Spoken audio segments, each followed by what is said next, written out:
Wake up, buyer payer people. It's a beautiful day. Go grab yourself another cup of joe and say hello to Jim and Michelle Rhodes on the Buy Here Pay Here Morning Show. Take it away, you two.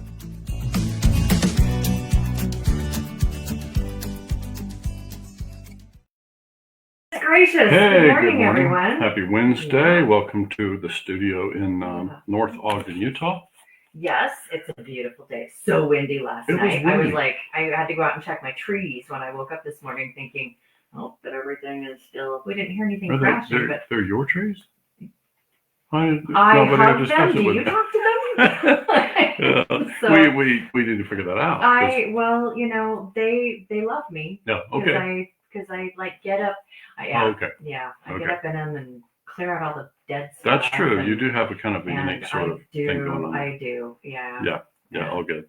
I just wanted to also add that we saw something this morning that we don't often see because of the winds. Oh yeah. We were able to see on the top of the mountain the winds blowing the snow over. First it looked like clouds, but then you see it's actually just blowing snow over the top of the mountain, which happens. People have been skiing up at the top of the mountain. They see that on occasion, but we don't see it from our side very often. Snow Basin Ski Resort, which is where they do the downhill for the Olympics. They did that back in 2001, was it? They're going to be doing it there again when the Olympics come back to Utah, and so we can see the backside of it. So if you have watched last year, at the top of the run, you can see Ogden, which is where we live, and so it was kind of fun to watch. Just it was pretty breezy. It's pretty windy today, yeah. Yes. So we have a special guest standing by, my goodness, yes. And happy to bring in from PassTime GPS, Corinne Kirkendall. Welcome, Corinne. Good morning, Corinne. Hey, so glad to have you. Thank you so much for joining us today. We really appreciate it. I just want to say, I feel like you would be a good nurturer of those trees, so they probably are. She does. Oh my goodness, yeah. There's more story. I'll tell you when we go to NIADA about that. I had to go see the doctor. Yeah. One of them just like too much pollen. Yeah. Too much pollen. Yeah. That's her pollen, by the way. I blame her. Is it my pollen? Well, it's your pollen. Okay. You claimed the trees already. Yeah. So yeah, it's all good. So it is my pollen. They're my children. Yeah, that's right. So Corinne was one also. Corinne is PassTime GPS. She is the EVP, and so that is say the words. The Executive Vice President of Compliance and Regulatory Affairs at PassTime. Okay, thank you. Executive Vice President of Compliance and Regulatory Affairs. Those of you who go to conferences see this pretty lady all the time. She's just absolutely delightful, and we had the honor of having her come through our first. We should have introduced her as White Hat Certified Corinne Kirkendall. Corinne Kirkendall. Yeah. So she was here with us in Ogden, Utah for the certification course, and just really, really delightful. Yeah, had fun. It's always fun to hang around with Corinne. She's got fun stories and just got a vibrant personality. But we're here to talk about sort of non-legal matters. Around. Just made an appointment this morning. He's like, "This is not legal talk. Yeah, it's not an attorney." In fact, I got a little fun thing I teed up to be able to show that scrolls across the bottom. Jim and Michelle, the morning show, that way, Corinne Kirkendall. We're not attorneys, and we're not offering legal advice here today. So seek the advice of an attorney, right? So got to get these disclosures in. So, I've got plenty of attorneys you can go and talk to if you want to talk to them. But I will. That's right. That's right. We know a few too, and so I think the idea is we're trying to help dealers to create clarity in contracts, right? We're talking today about contracts, and I got to tell you, Corinne, one of the things that we've been doing a lot. We're slow, we're late to the party with ChatGPT, but in going out in there and asking it to, kind of provide topics that would be of interest. One of the things I'm fascinated is how much it knows about White Hat Way just by the phrase alone. So that's kind of validating and some of what's happened there. But when we do that and we ask it to feed back the stuff, it delivered this topic today as one of the things that, would be relevant for our dealer audience. So we're glad to have you here to talk about this idea. When I saw the topic, I was like, I know who we should ask. Right. Yeah, absolutely. Like, I love contracting. I like all this stuff. Yes, yes, and that's it. Just makes an awful lot of sense, and I also knew, because you are White Hat certified, that you would really be able to kind of focus your thoughts around like that kind of thing. And one of the reasons why we had you come, well, not just not because you're delightful, but PassTime GPS is one of our founding sponsors, and also is our sponsor this year for V8. Dealer groups. And the reason why they're founding sponsors is that way prior to us coming onto the scene, the principles of White Hat Way are already foundational with the company. For the PassTime, sure. Absolutely. So it was a really easy, it was an easy thing for them to go, yeah, let's do this kind of thing. So, so maybe Corinne, you can just start us with kind of your view of, when you think about a retail installment contract that's executed between a dealer and a consumer, like what have you seen? We know you've had the conversations with the regulatory people. Like, what do you see, and what do you think dealers can know that can help them, make sure their consumers understand what they're signing?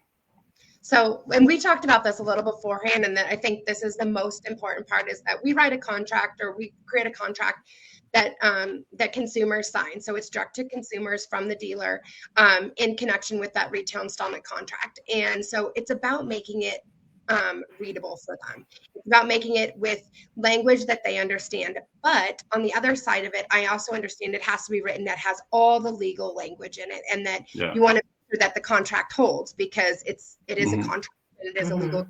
So when we were talking with the FTC, one of the big things they said to us, and I thought this was just so earth-shattering, and it shouldn't have been, but it was, that in the agreement that we wrote, it was great, but at the top to have bullet points of everything that's inside that agreement. And to me, that was like, wow, okay, so we're going to bullet point everything out so that you already have the agreement. It's still set. Nothing has changed, but then you're giving them a kind of a snapshot of what is inside of it, which makes it easier to read. And so if for some reason they choose not to read the whole agreement, which some don't, they just want to get through that. They want to get that vehicle thing.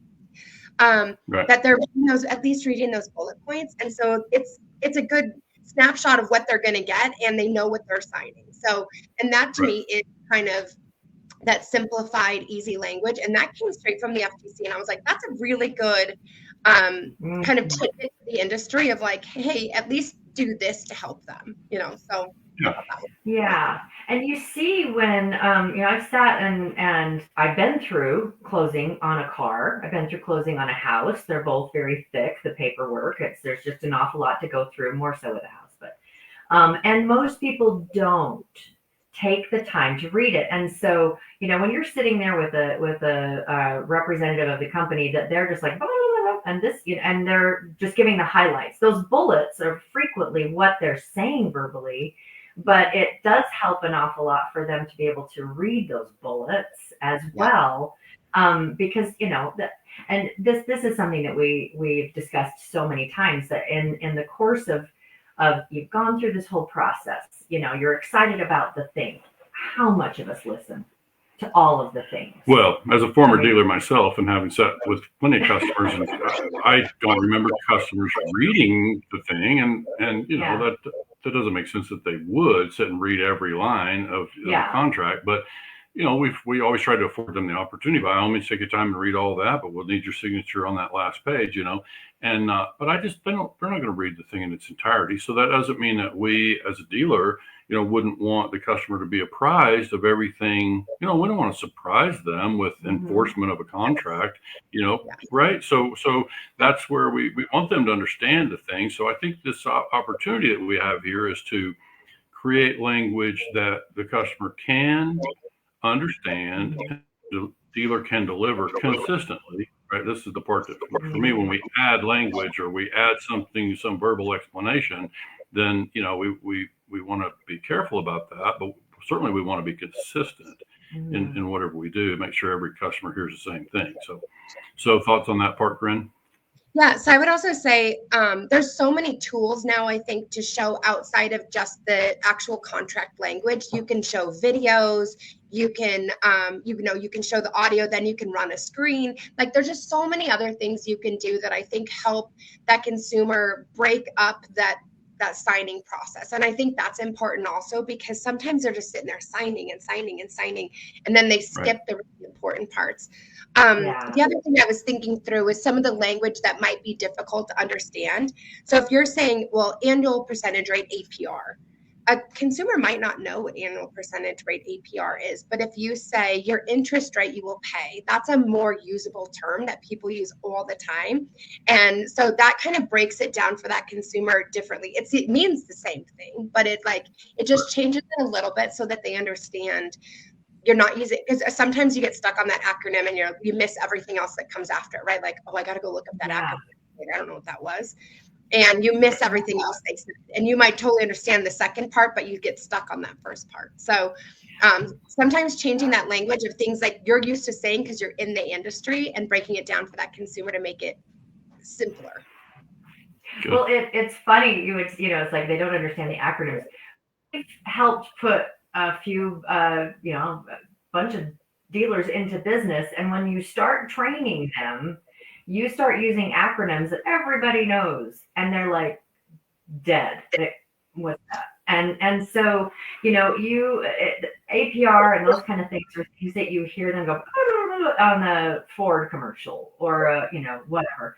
But it is, I agree with you, acronyms that we use every day, and we just assume that people understand what they mean. And this actually is, I love what you were pointing out there, because that's actually one of the things that we're developing for education for consumers, so that they can understand some of the different elements of what a contract means and how it affects them and some of the different things. So thank you. That's very, very true. It's what do they say? Most people you have to use language at about a 5th grade level in order for most of your consumers to really understand what it is saying. Because I don't know about you, but I find the word of the day, and it's just like it's a $50 word, and I use it all the time, and people are always going like, what does that mean? And I feel so smart, but so just not everybody understands all the stuff. Yeah. Using words with lots of syllables sounds great, except when you're writing a contract for somebody, it's not a great idea. It's just the simple thing about it. Not to downplay their education, because that's not what I'm doing, but you have to make it to a point where they understand it, because they're not in the industry. We like you said, we do it all the time. We train, we use the same acronyms. We use all this all the time. So it's normal to us. This is not normal for most people to go and buy a vehicle and run through the same paperwork and understand it. So you have to simplify it. Just like if I was going to go maintenance a boat, you better simplify that for me, because I have no idea what it's about. And you're a smart lady. Yeah. I can look it up, but I'm not going to go sit and look it up while I'm trying to fix a boat. So, and then I think the other thing is there's a lot of negative connotation around dealers, and going through that process, it takes too long, or they're going to try to screw me, or blah, blah, blah. And we all know that's not true. There's great dealers out there. We know lots of them that really try to work with the consumer, that they're spending time with them and educating them.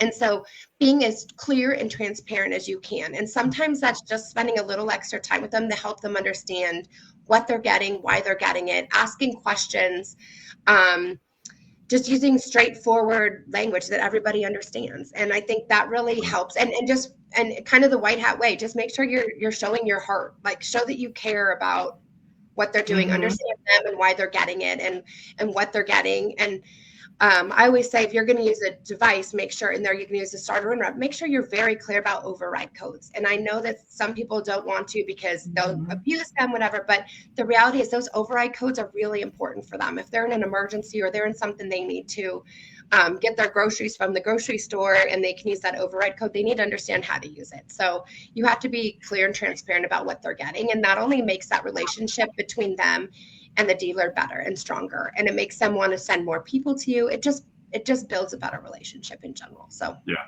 So I just think, Corinne, I think back to the early days of GPS, and some of the dealers that are newer to the space may not recognize why those emergency codes are even there. Like those came about as a result of a lot of litigation and things that happened in the early days of GPS, where it became necessary to give folks an opportunity when there was a legitimate emergency situation to get past that. Pregnant mom goes into labor, or all the things that you can imagine could happen where they needed, to be able to act in emergency. So I think, you touched on that with the disclosure. I want to ask, since we've got you here from a GPS provider, like we know there are GPS disclosures, and I'm wondering, like, do we have some basis for, we're legally required to do so? Is it strongly encouraged to have the disclosure? I mean, where are we at with those disclosures? We obviously would suggest to everybody do it regardless of the legal thing, but what do we know about the actual legal requirement? So you have to provide a disclosure. You have to provide a clear and consent to the disclosure, consent disclosure to the consumer. If it's an unfair deceptive practice if you don't, according to the FTC and CFPB. So they can come back and say you're providing an unfair deceptive practice. There's a ton of states. I'm currently tracking 6 or 9 states that are doing just consent GPS bills right now.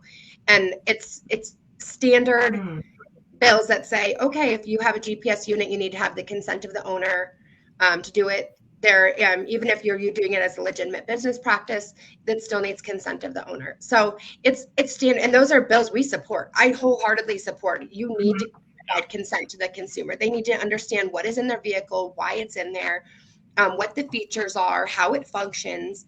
It shouldn't be a surprise. And then they also need to understand that this device is connected to the retail installment contract. It's connected to you getting this car. And so if you're going to get this asset, we are putting in this feature. And if you tamper with this feature, you remove it, we have the ability to go and repossess the vehicle because you were in default of that contract. So right. I think those are, and that's really important as well, that you talk about like what the default is. This is a default. You tamper with this device that you're agreeing to, we can go and remove. So, and that's all part of the consent. You're providing consent to them, and you're saying these are the terms of this consent that you're providing to us. And we can track you collecting the data. We're going to track you on a regular basis to make sure that the device is functioning properly. And these are all things we've talked to the FTC and CFPB about and other state regulators, and they understand that the device is tracking because it has to track. It has to do a regular check-in and make sure it's functioning properly. So if we need to go and access it or use it, or the creditor needs to access and use it, they have the ability to do so. So we're not just tracking customer to track them. We're tracking for a legitimate business purpose. Yeah. And this is more around the GPS, but it is about, does this cover in the contract? I recently this weekend saw a post from one of the dealers. Actually, I think it was Ken, and our director of dealer services. And he's still active, buy here, pay here. And he said that he had a customer that had defaulted, and when they the first time they repossessed the car, the GPS unit had been taken out, and so they put 2 wired GPS units and a non-wired GPS unit. And when she defaulted again and they repossessed, she had taken out the 2 wired and had the one that was not wired, which happened to be PassTime. And so they were able to find the car. So is there anything in contracts that's like, if there are multiple devices in a vehicle, I mean, how much does that need to be disclosed? Like, we've put 3 devices on your car. So I would say that's a legal question, but okay. I will answer it with this. If you're using a disclosure and it says devices, you are covered. I mean, in our eyes, I would definitely run it by your legal team or Hudson Cook or somebody to make sure they're okay with it based on your state. But If it says devices, you've used devices and you've disclosed that there could be multiple devices in the vehicle. As long as that's a plural, devices. Yeah, that makes an awful lot of sense. But that doesn't happen with everybody. And I think that the reason why Ken did that was because they'd already repoed once and had taken out a device. And so it's like, well, we're going to just try to make sure that we keep it. And there's lots of people that do that once they go and do the reinstatement, they add in another device because they've already shown a system of default and they've already shown that they have this habit of defaulting. And so, and if they have tampered with that device upon that default, then you know that you're going to need to add an extra device in just to, secure your own asset to make sure that you can get it back if you need to. And we have reinstatement disclosures too. So you can add in additional disclosure if you want at reinstatement and say, all right, we reinstated you, but as part of the reinstatement, we're adding in another disclosure or adding in another device. Yeah, that makes sense. So a couple things in a contract that I think, as a former dealer, I think I used to read these things and obviously coach and advisors, non-attorney, we would still read just to make sure we knew what the contents of the contract would be so that, we could help.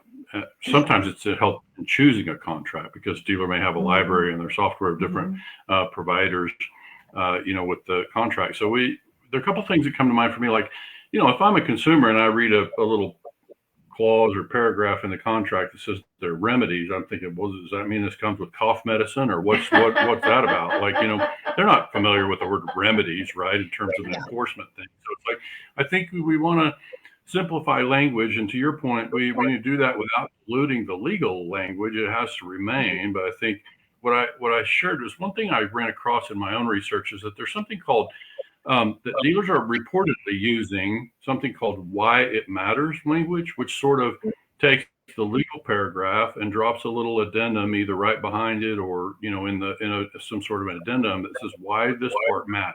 So I appreciate that they would be taking. Going to some effort to help the customer understand this is why this stuff is important. And it begs a thing that I usually, when I have the attorneys around, I try to ask them about something I came to understand as an insecurity clause. So what I mean by that is if I feel as a creditor insecure about our business arrangement or that I have some fear that the collateral is being damaged or otherwise, compromised, then it afforded me as a creditor the opportunity to act in moments where I might feel insecure. Now I'm just phrasing it because it's kind of in this context of, what is the language that we have and because one of the things we see, Corinne, across social media is dealers are especially uncomfortable about this idea of consumers overusing a car in terms of miles, based on, using it for ride sharing purposes or whatever. So this sort of starts to cross into this thing about, insecurity. And I think we just need to make sure that we understand what the language of the contract says. And if we need to get with an attorney and do an amendment or addendum or choose a different contract, that would provide us as a creditor with a little more protection. I think not only do we, as from a white hat way perspective, we would like to see the dealer have the contract that protects them adequately and has all the necessary legal language. We would also be advising them to make sure that they're transparent and fully disclose in the interest of making sure the customer understands the nature of the agreement. And kind of for me, in our Appendix W, one of the things we really strive is this idea of good fences. I come from Oklahoma and farm and ranch country, and you think about what the metaphor that a good fence means. And when we step into a business relationship, I think it's especially helpful to start from a place of trust, start from a place of a clear understanding. So that's our title of the broadcast here today is why clarity builds trust, right? So it's like when we have a clear understanding, and for that to be a clear understanding, the consumer who's signing the document needs to understand what it is that they're signing, right? What it is that they're being asked to do. And I think that's especially important in our work of buy here, pay here, because if Michelle is a customer of mine, if I'm the dealer, and Michelle's done business with 3 other buy here, pay here dealers in the past, but this is her first time doing business with me, I think it's one thing to understand how a car contract works. It's another thing to understand how our enforcement works. Now, we don't have to say everything, but certainly my hope would be that the customer today understands everything we can possibly help them understand about the way we do business, the way we enforce contracts, what our expectations are, and express that as clearly as we possibly can, again, without compromising the legal part. But I haven't found it, Corinne. I asked you before we started the broadcast. I haven't seen dealers using that. It's just some of my research suggests that that's happening, but I think I don't have an objection as long as it helps the customer understand, what it is that they're actually signing and why it's important, right? I agree with you. I'm sorry, Michelle, go ahead. No, you go. I love that. I love that how you kind of why it matters to them. Like let's talk about why it matters, write it down so they understand it. I think that's similar to the bullet point thing that I talked about at the beginning. Mm-hmm. Some of the terms that are in contracts are defined terms by the state or by a regulator. And so that's why so like remedy might be a defined term. And so they have to use it. But you're right. Sure. You're reading it. A consumer might be like, remedy, right? Like that's weird. But they're not going to ask you because then they're going to sound stupid. They're going to you're going to have the upper hand. Mm-hmm. So I do think having that kind of broken out area just to talk about these are the highlights. These are the most important sections of this agreement. And this is why it's important to you and talk through that. So at least they feel like they have a say in what's happening and they understand what's going on. They understand what they're signing. And I think that's similar to that, that language that you talked about that you found. I think that would be a great way just to kind of get the consumer on the same page as everyone else.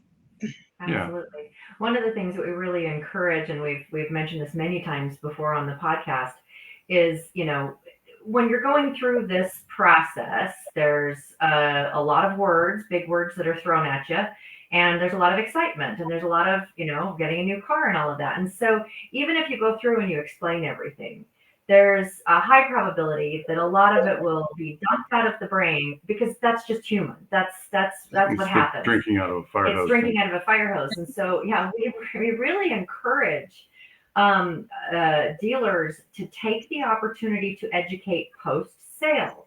And so, like this thing of why it matters, that could be a series of little video text messages or something like that can be fun. It's like, okay, so now we're hoping you're enjoying the car, and there's a couple of things you're going to be getting a few of these for the next couple of days about why it matters, and just like the high points, the things that dealers adhere to really need the consumer to understand and know that they can come and talk. If there's a problem around these things, come and talk to us.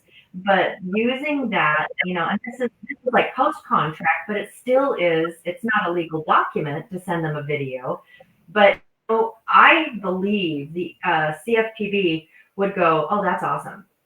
That you're making sure beyond that there's this, so we make sure that you understand. And I don't see really very many people ever doing that, but I mean, how useful that would be to be able to, oh yeah, that's right. Oh yeah, that's right. And then it cements the different things in. It's like, why this matters. And if it's a problem, come and talk to us. So, whatever. Yeah. It's just those extra points with the consumer, I think is important. Just continuing to have those points. Yeah, if I just try to ask dealers to think about this through a white hat lens, it's like if I'm sitting with a customer, and we recognize there are providers out there, software solutions trying to create, a closing that is, more kind of encapsulated and discloses all the stuff consistently, which could be a really nice thing.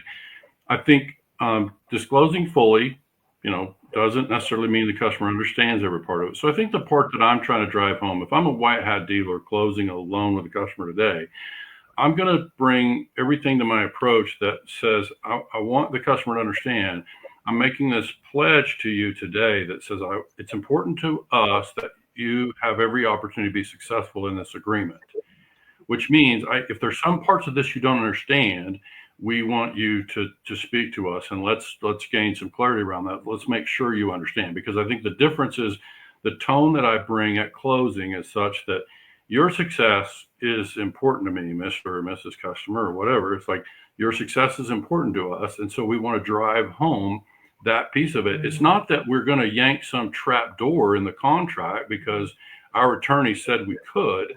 It's like that it's not our intention to, to take advantage. We want you to understand and have every opportunity to be successful. And one quick thought on that is like we had Candace Price out of Nebraska. I don't know if you know Candace in Omaha, and she used a phrase on her broadcast once that we've since adopted, which is this idea of the knowledge gap, which is really speaking to financial illiteracy, and we know that's a thing. And so this is part of what we're talking about here. The contract, for me, that kind of starts with the car math. Does the customer understand the financing and kind of how that works? Simple interest, if that's what we're doing, go through the stuff and help the customer make sure we understand without, again, being condescending. We're not talking down to them. We just want to make sure that they're apprised, right, of all the stuff. And so this is something that we want to make available to them. This is kind of the white hat approach to all those things. Like, it's one thing to have the customer sign the contract. It's another, we see a lot of dealers using tablets and have the customer, go through the stuff and sign the tablet. And I guess there may or may not be any kind of verbal support of that process.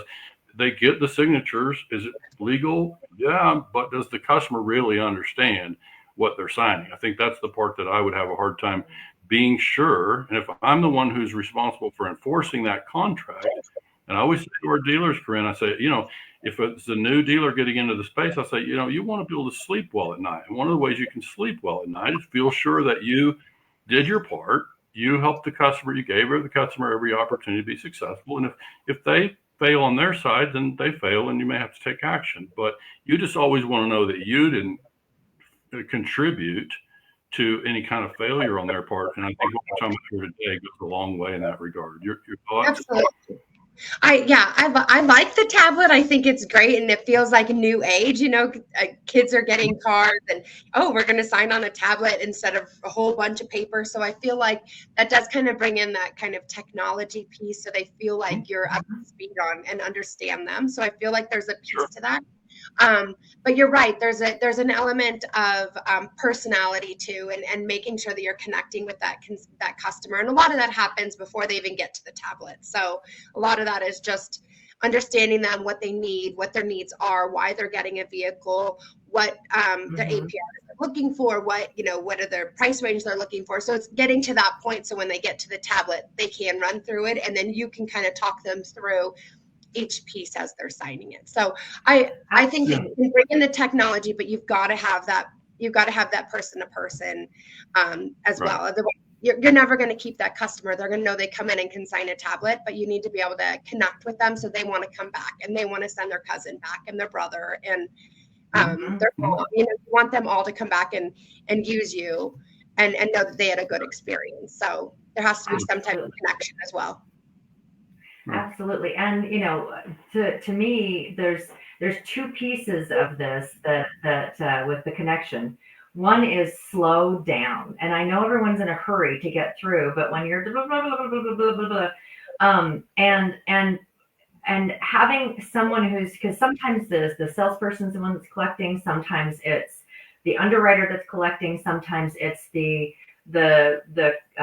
collections manager or something like that's doing all of the doing the closing of the contract, but taking the time.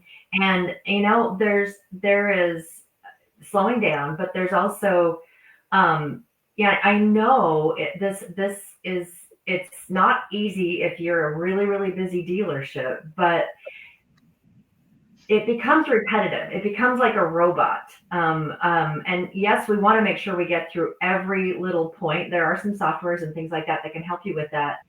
But when you're in a robot phase, you're not human and you're not approachable. And it's just like, this is just contract BS, and they just want to get through it because there's a level of uncomfortableness. But when, I've been through closing of house, different types, and I've loved my experience when it's someone that can say something funny in the middle of the thing, or, just, and have some conversation through it, slow it down, make it human. And when you're monotone and going through the things, then it does not encourage them to listen to what you're saying. So, have fun. They want to get in and out of there. So at least make it fun for them. And offer water. Everybody gets parched. Get them some water, a pop, anything. Jim, when he was dealership, he was Rick Reeves' graduate, actually worked for Rick Reeves. And one of the things that he encouraged people to do is have a popcorn machine in your lobby. And Jim, he said, I noticed human nature that when you asked if they wanted, they always said no. But when he would go over there and grab some and give it to them, they would go through at least that bag of popcorn, because it just, kind of just calms things down, gives them, So and earns a little bit of goodwill. But goodwill. I think the part that I'm aware of here, Corinne, is that when we think about, because we talked about the fire hose element, a lot of information coming at them. Mm-hmm. There's also a fatigue factor often, because by the time we're sitting down signing the contract, this customer could have been with us an hour and a half, by the time we test drove and an application, maybe it's a kind of, can be a lengthy process, right? I mean, dealers are all the time trying to make it more efficient and move more quickly. I think, though, what I'm hearing and Michelle talking about, if it's robotic and we don't have time to slow down and help the customer make sure they understand what they're signing, I would say we're too busy. Because if we're spending an hour and a half with the customer and the customer's got a toddler pulling on their sleeve or whatever, it's challenging. And I want to make sure, if the customer needs to come back tomorrow, a lot of dealers will hear me say that and say, oh, no, I'm doing the deal now. Well, if it's the difference between doing the deal tomorrow with a customer who fully understands the agreement they're stepping into, why? Because we believe the customer is going to be not only a 3-year business relationship, but a 10-year business relationship. And so as another day, really, I'd rather schedule to have them come back and finalize when we can cover all the stuff, because we really just want to make sure we're stepping into a long and important business relationship, and we want to give the customer the opportunity to be successful. And to me, that starts with making sure they are clear about how the arrangement works and how they can save money on interest and how they can avoid, what this and that. And so this is part of why I think, we got to be able to slow it down a little bit. And I think if we can't afford to slow it down, then we're a little too busy. We're going to pay a price for that in another way, And I love the idea of the toddler, because I have a 4-year-old and I've been through the buying process with the 4-year-old, and it's not fun. And we did have to walk away and say, I cannot do this right now. And he said, that's okay. Come back tomorrow. We'll hold the vehicle for you. Come back tomorrow. We'll finish everything, put it all through. Here's what we need when you come in to make it go faster. Make sure you have all this for us. Okay, great. And talk about goodwill, to know that you can walk away. You found a vehicle you wanted. You're so excited about it. You want to drive that vehicle home, right? But things go the way they go. You have a 4-year-old who's running amok in that place. He's ready to, run open doors and run down windows. And I'm like, we got to get out of here. And so knowing that you could go back the next day and they're going to hold that vehicle for you. It's going to be in the same shape it was before. Nobody had test drove it. It's your vehicle and they're holding it for you for the next day. Talk about some goodwill you created with that customer. I'll go back to that dealership all day long. I've recommended 10, 15 people to go back to that dealership because the experience we had with them. And they're not one of our dealers. It's a dealer I have no connection to. So I think that's really cool when you can create goodwill like that and they can say, it's okay. And they followed up with us and said, hey, what time you're going to come in today? Here's what we need. Just want to remind you. Well, it'll be fast. We'll get through this quick. That's just goodwill. And, that makes the customer feel better and it makes them want to show up and finish the deal with you. So, and it's applicable to every credit score level. It's applicable to every credit score level. Yeah. And our customers, regardless of their credit circumstances, deserve respect. Amen to that. Amen to that. Yeah. Right. Thank you. And that Jim gets a little emotional because it's just this is like the whole foundational piece to what White Hat Way is about. Is that we see, people. You get knocked down and you don't need to be kicked in the gut. And so when you're down, and we it's like many of our customers are very disadvantaged, not just because of their credit circumstances, but it's just like showing some kindness, showing some compassion, showing some humanity, showing some, all of those things and giving them, there's so many scriptures like do unto others as you would have done unto you, all of that. It's like, be the person that you would want to sit across the table from during a stressful experience. Right. So, and Jim, I'm with you. It hits me hard too. We used to be that credit customer. We were that hard struck customer. And that's how we started PassTime. That's why every time we create a new policy or we talk about taking consumer calls, we are doing it from the point of we were that customer at some point. I remember going into the dealerships with my parents. My dad didn't have a vehicle. My mom drove a 51 Chevy. It had no power steering. The brakes were terrible and no seatbelts. And we would drive down these hills in Colorado in the middle of the snow. And she would say, "Hold on." And we would be ice, and she would be, and it was terrifying. And then she'd say, "Okay, we're going to go look at a car." And we'd go look at a car and we're like, "Oh, I'm not sure if we can get that, And so we would turn around and leave and we'd go back in our 51 Chevy and, I remember being that customer. And I remember with my dad going and visiting dealers when he first started PassTime. So being compassionate to that consumer at every level is so important because they deserve to understand what they're getting just as much as the other person. And so, and the more respect and compassion you show to get them through that process to help them understand it, again, creates that customer that wants to come back and wants to see you again and wants to bring their friends to you.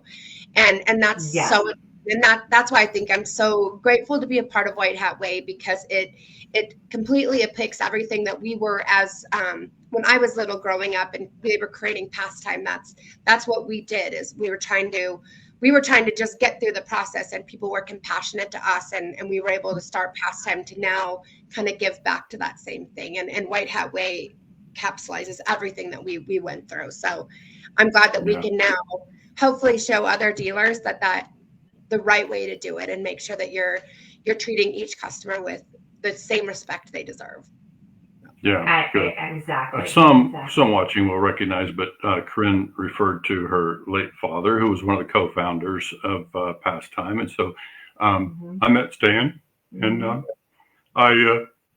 I remembered some of those conversations around that. But I would say the biggest testament to everything you just described is the fact that PassTime's been in business for how many years now? 30 plus, right?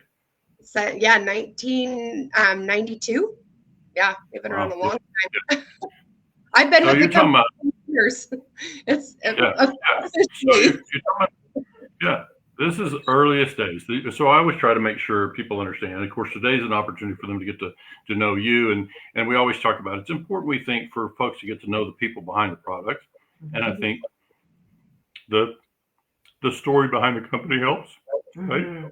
Let people get to know the story and why you do what you do. PassTime is now a very large global company that started in the buy here, pay here segment. As far as I can remember, the early days were really around auto financing and especially subprime credit.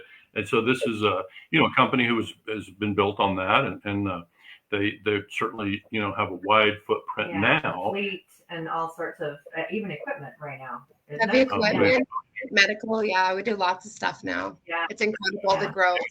But that's why I love going and talking to the regulators and the legislatures and just telling them, like, this is our story. This is what we do. And I know you're trying to create laws or create regulations that are helping consumers. And let me tell you what we're doing to help consumers, to show you that sometimes the regulations that you're doing is negatively affecting them instead of helping them. And usually if you can sit down and explain to them what's really happening in the industry and what we're really doing and can show them like real life effects of people and testimonies, it makes a difference. And they understand that, we're not the big bad wolf, and we're not just tracking people to try to win, and I'm so fortunate.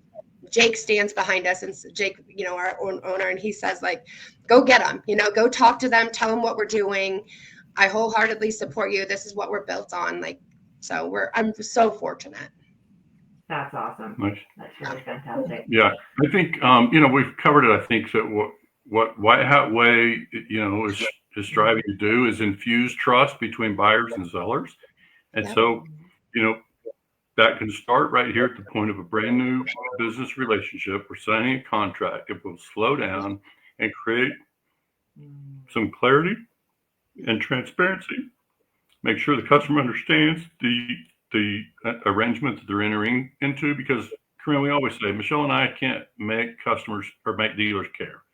They either care or they don't. And so if you care, and there's plenty of them that do, right?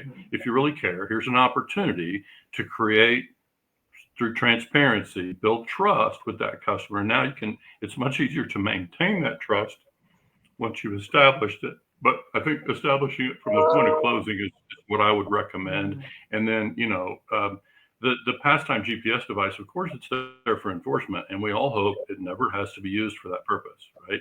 So there's lots of other benefits of having that GPS in place, but we hope it doesn't have to be used in that regard. And one of the ways we can avoid that is with really great communication, right? Yep. Tell them they can talk to your creditor before it gets to the point where the device needs to be shut down.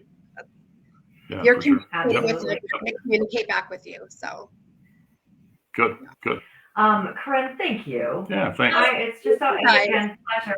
It's there's a love fest going on here because I really, really enjoy just Corinne on a personal level. Thank you again for joining us. Really appreciate your story and your insight, and especially because you are one of the people that has for and with NIADA been at the legislative conference in Washington, D.C., and is there talking to legislators, talking to on a state levels and national levels. And so just from us, thank you for all the work that you've done to make sure that dealers have a voice and that you're also approaching it from the consumer side as well. So thank you. And we strive to, yeah, of course. Yeah, thanks. Stand by just a minute. We'll wrap up the show. We usually, put you backstage again so we can say a proper goodbye. Yeah. Stand by just a minute. We'll wrap up. But yeah, I think that's so important. Like the idea that we have the chance to through this work, and ways out there trying to work to create that situation where we shine a spotlight on those people who are doing things the right way, quote, the transparent way, and trying to be good neighbors in their communities. And so we just try to shine a light on that and surely help with the regulators to know that those exist. There are troublemakers out there, but most of our dealers that we know are certainly striving to uphold these kind of principles and function in that way. So thanks again for joining us, folks. We'll see you back here on Friday. We know you have an awful lot to do. We really appreciate you making us a part of your day. We will see you on Friday, and we will be talking about extra communication with your consumers to help in collection. All right, everybody, thanks again so much for joining, and we will talk to you on